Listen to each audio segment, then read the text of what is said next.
बिस्मिल्लाहिर्रहमानिर्रहीम। अस्सलाम वालेकुम नाज़रीन, मैं आपका मेज़बान चौधरी सबर शराज।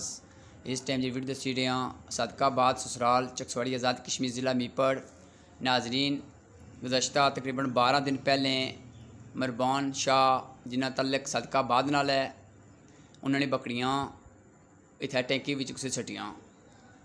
नाज़रीन, जिस कुछ बंदे इत्थै बकरियाँ सटियाँ उसकी यह समझ सी कि इत्थै पानी डूंगा सी विच बकरियाँ मरी जैसा ना, 2 बच्चे भी ऐसे बकरे ने। लेकिन अल्लाह ताला ने एक मौजज़ा सी, इत्थै पानी तकरीबन 1 फुट सी, उन्होंने ज़िंदगी बची गई।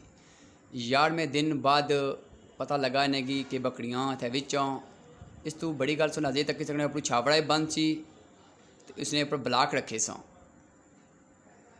ते मैं मरबान शाह साहब गुजारिश करसा कि इसने हवाले ना जेकर थाने दरखास्त दें जिस बंदे में शक सी। इस तो बाद नाज़रीन ए बकरी से नज़र जी काली बड़ी है जी 1.5 साल पहले तकरीबन टोटल 18 ने बकरियाँ सा, बच्चे बच्चियाँ बाई के कुछ जहर दिता सी। 17 जेरे 2 दिन मरी गए सा तो एक बकरी बची सी। तो मैं मरबान शाह साहब के दरखास्त कर सा कि कानूनी कार्रवाई करवाई जाए, जिस बंदे में शक उन्होंने ना करने का दरखास्त दी जाए। तो मैं इंतजामिया की गुजारिश कर सा कि इसने फिलफोड़ एक्शन चुका। इस तो बाद नाज़रीन तक सकने निकले बच्चे हैं, ये अखा च नबीना हो गए दोए। यह बड़ी बकरी है, उसी लत्त कोई जख्मी हुई है या कोई डैमेज हुई है, सो वो भी तक्की सकने नाल। तो मैं इंतजामिया की अपील करसा कि इस गरीब बंदे की इंसाफ दिलाया जाए। शुक्रिया, जज़ाकल्लाह।